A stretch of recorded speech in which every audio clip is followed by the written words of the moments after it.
एक बार बादशाह अकबर को कहानियां सुनने का चस्का लग गया। उन्होंने अपने दरबारियों की पारी बांध दी, जो हर दिन आकर उन्हें कहानी सुनाने लगे। अकबर को जल्दी नींद नहीं आती थी, इसलिए वे देर रात तक लंबी कहानियां सुनना पसंद करते थे। किसी भी कहानी से उनका मन भी जल्दी नहीं भरता था। प्रारंभ में सभी दरबारियों ने उन्हें प्रभावित करने के उद्देश्य से खूब दिल खोलकर कहानियां सुनाई, लेकिन धीरे धीरे वे परेशान होने लगे। लेकिन बादशाह से कौन क्या कहता? डर के मारे सबकी जुबान बंद थी। सबको बस इंतजार उस दिन का जब बादशाह का कहानियों का चस्का खत्म हो जाए और उनका इस आफत से पीछा छूटे। एक दिन बीरबल की कहानी सुनाने की पारी आई। वह बादशाह अकबर के कक्ष में गया और कहानी सुनाने लगा। अकबर की बीरबल से अन्य दरबारियों की तुलना में अधिक अपेक्षा थी। बीरबल ने अकबर को छोटी छोटी कई कहानियां सुनाई, लेकिन अकबर का मन नहीं भरा। उन्होंने बीरबल से कहा, बीरबल, तुम हमारे सभी दरबारियों में सबसे बुद्धिमान हो, तुम हमें कोई लंबी और सबसे हटकर ऐसी कहानी सुनाओ जो हमने कभी न सुनी हो। बादशाह का हुक्म बजाना बीरबल का कर्तव्य था। उसने जी हुजूर कहकर कहानी सुनना शुरू किया। अकबर भी बड़े ध्यान से कहानी सुनने लगे। जब भी बीरबल कहानी समाप्त करने का प्रयास करता, अकबर कहते, और फिर बीरबल को उसमें कुछ और किस्से जोड़ने पड़ते। ऐसा करते करते रात हो गई। बीरबल को नींद आने लगी। वह घर जाकर सोना चाहता था, लेकिन अकबर की आंखों से नींद कोसों दूर थी। वे बड़े चाव से कहानी सुन रहे थे और बार बार और फिर कहकर कहानी खत्म होने ही नहीं दे रहे थे। बीरबल समझ गया कि बादशाह ऐसे नहीं मानेंगे। उसे कुछ ऐसा करना होगा कि वे खुद ही उसे वहां से भगा दें। कुछ सोचने के बाद वह बोला, जहां पनाह, मैं अब आपको एक नई और सबसे हटकर कहानी सुनाता हूं। यकीन जानिए, आपने पहले कभी ऐसी कहानी नहीं सुनी होगी। अकबर की उत्सुकता बढ़ गई। बीरबल कहानी सुनाने लगा। एक समय की बात है। एक गांव में एक किसान रहता था। उसने अनाज रखने के लिए एक बड़ी सी कोठरी बना रखी थी। उस कोठरी में उसका अनाज सुरक्षित रहता था। उस कोठरी में एक छोटा सा छेद रह गया था, जिस ओर किसान ध्यान नहीं दे पाया। एक दिन एक चिड़िया उस छेद से कोठरी में जा घुसी और अनाज का एक दाना लेकर उसी छेद से फुर्र करके बाहर उड़ गई। और फिर अकबर उत्सुक होकर बोले। फिर दूसरी चिड़िया आई और वह भी कोठरी में से दाना लेकर उड़ गई, फुर्र। बीरबल बोला। और फिर अकबर ने फिर से पूछा। फिर तीसरी चिड़िया आई और वह भी कोठरी में से दाना लेकर उड़ गई, फुर्र। बीरबल बोला। अकबर अब जब भी और फिर कहते, बीरबल कह देता। और फिर एक और चिड़िया आई और दाना लेकर उड़ गई, फुर्र। अकबर को और क्या करते करते और बीरबल को फुर्र फुर्र करते बहुत समय बीत गया। कहानी फुर्र से आगे बढ़ ही नहीं रही थी। आखिरकार अकबर खींचकर बोले, ये क्या फुर्र फुर्र लगा रखा है? आगे की कहानी बताओ। जहां पनाह, आप इतने में ही तंग आ गए। कोठरी के आसपास तो करोड़ों चिड़िया इकट्ठी हो गई है। वे सब एक एक करके कोठरी के अंदर जाएंगी और दाना लेकर उड़ जाएंगी, फुर्र। आपके कहे अनुसार कहानी बहुत लंबी और हटकर है। फुर्र फुर्र सुनकर अकबर पहले ही बहुत खींच चुके थे। बीरबल की यह बात सुनकर उनका गुस्सा बढ़ गया और वे चिल्लाकर बोले, ये क्या वाहियात कहानी सुना रहे हो? नहीं सुननी ऐसी कहानी, चलो भागो यहाँ से, सोना है हमें। जैसा जहां पनाह का आदेश कहकर बीरबल मंद मंद मुस्कुराते हुए वहां से चला गया। सीख किसी भी तरह की समस्या हो, बुद्धिमानी से काम लेने पर उसका हल निकल ही आता है। एक दिन बीरबल को अपने किसी समधी के घर दावत में जाना था, इसलिए दरबार की कार्यवाही समाप्त होने के पूर्व ही उसने बादशाह अकबर से जल्दी जाने की अनुमति मांगी। अकबर की अनुमति प्राप्त होने के बाद वह दरबार से चला गया। अगले दिन जब अकबर से उसकी मुलाकात हुई तो अकबर दावत के बारे में पूछने लगे। खाना कैसा था, खाने में क्या क्या बना था आदि। बीरबल उन्हें पकवानों के नाम बतलाने लगा। वह उन्हें बता ही रहा था कि एक संदेशवाहक किसी कार्य से संबंधित संदेश लेकर आ गया और फिर दोनों उस कार्य में उलझ गए। दावत और पकवानों की बात वहीं रह गई। इस घटना को हफ्तों गुजर गए। एक दिन बादशाह अकबर का दरबार लगा हुआ था। अन्य दरबारियों के साथ बीरबल भी दरबार में मौजूद था। अचानक अकबर को याद आया कि बीरबल ने उस दिन कहते कहते अधूरे में ही भोजन की सामग्री का वर्णन छोड़ दिया था। उन्हें बीरबल की स्मरण शक्ति की परीक्षा लेने की सूझी। वे बोले, बीरबल, और क्या? बीरबल फौरन समझ गया कि उस दिन भोजन की बात अधूरी रह गई थी। अकबर उसे ही पूरा करने की गरज से पूछ रहे हैं। उसने तत्काल उत्तर दिया, और क्या? कढ़ी। बस। बीरबल की गजब की स्मरण शक्ति देख अकबर बहुत खुश हुए और अपने गले से मोती की माला उतारकर उसे दे दी। दरबारी समझ न सके कि किस रहस्यमयी बात के लिए बीरबल को मोती की माला मिल गई। बहुत सोच समझकर वे इस नतीजे पर पहुंचे कि बादशाह अकबर को कढ़ी बहुत प्रिय है, इसलिए बीरबल को मोती की माला मिली है। उनका जी भी मोती की माला के लिए ललचाने लगा। अगले दिन सबने अपने घरों पर बढ़िया कढ़ी तैयार करवाई।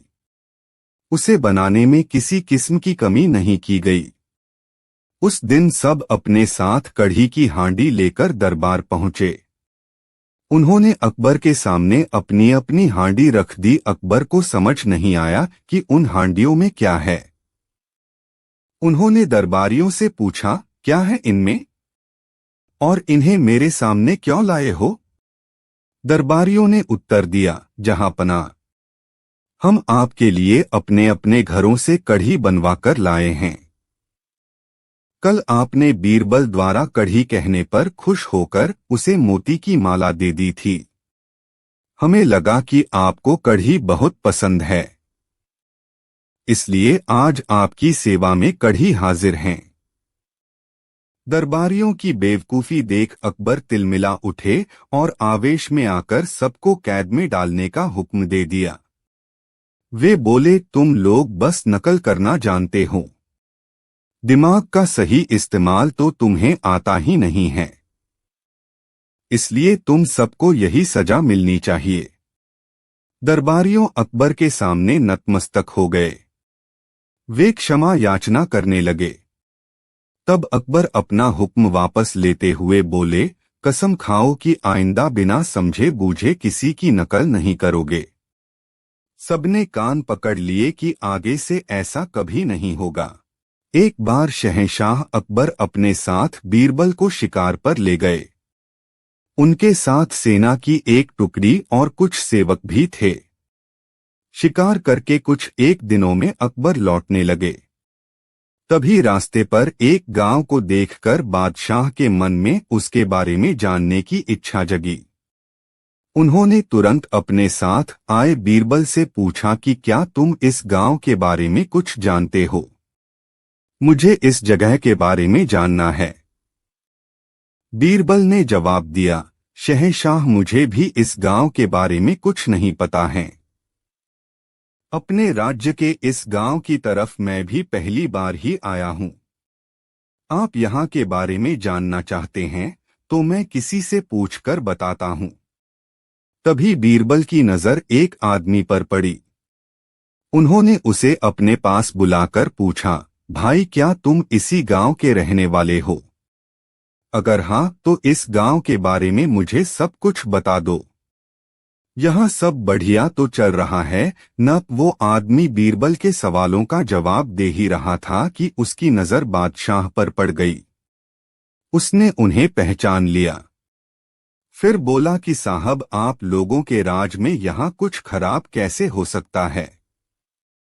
यहाँ सब कुछ बढ़िया है।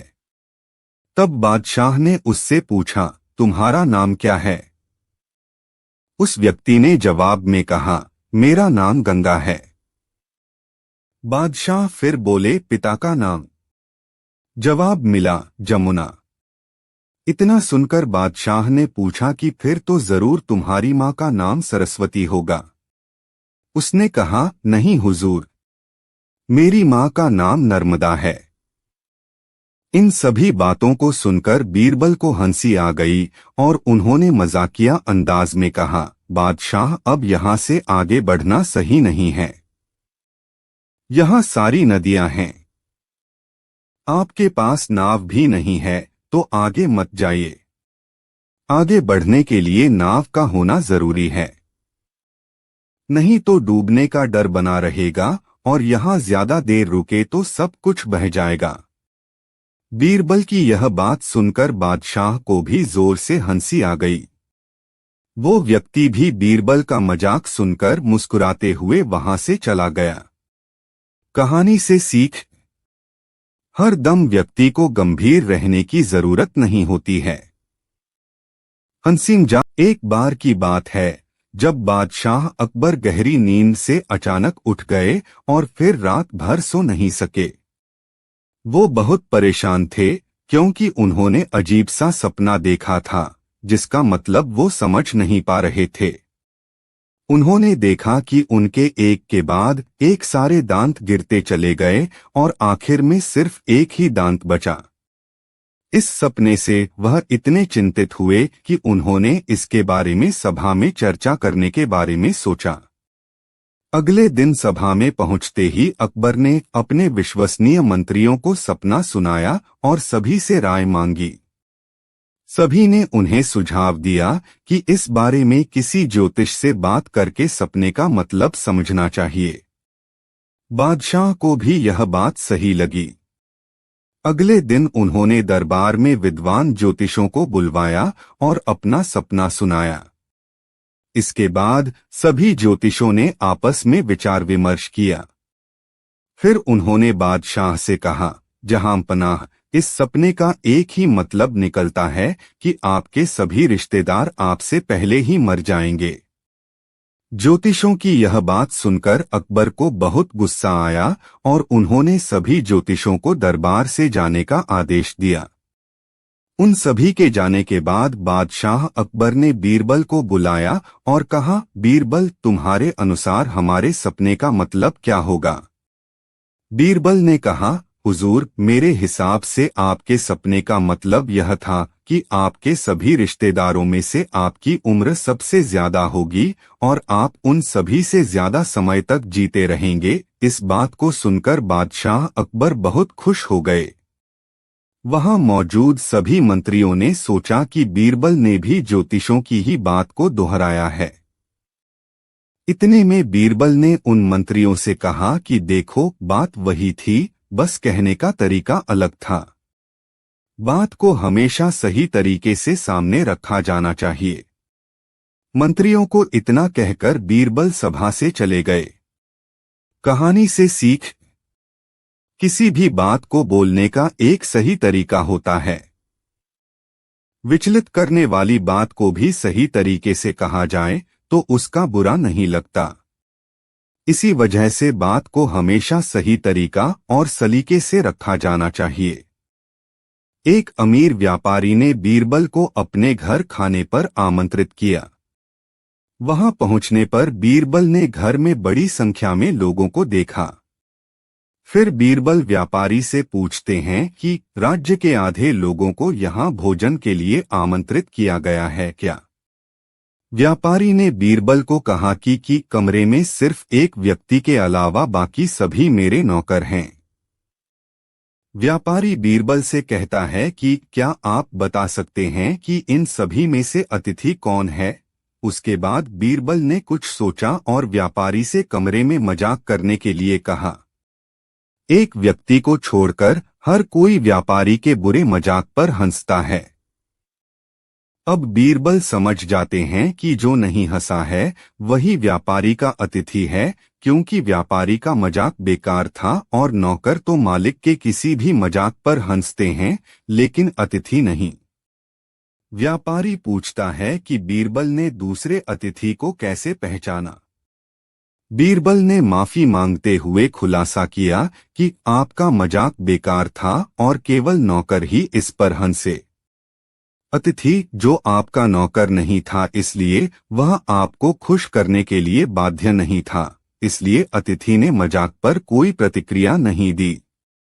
सीख: आपके आसपास के लोग आपको खुश करने के लिए सच्चाई का खुलासा नहीं करते हैं।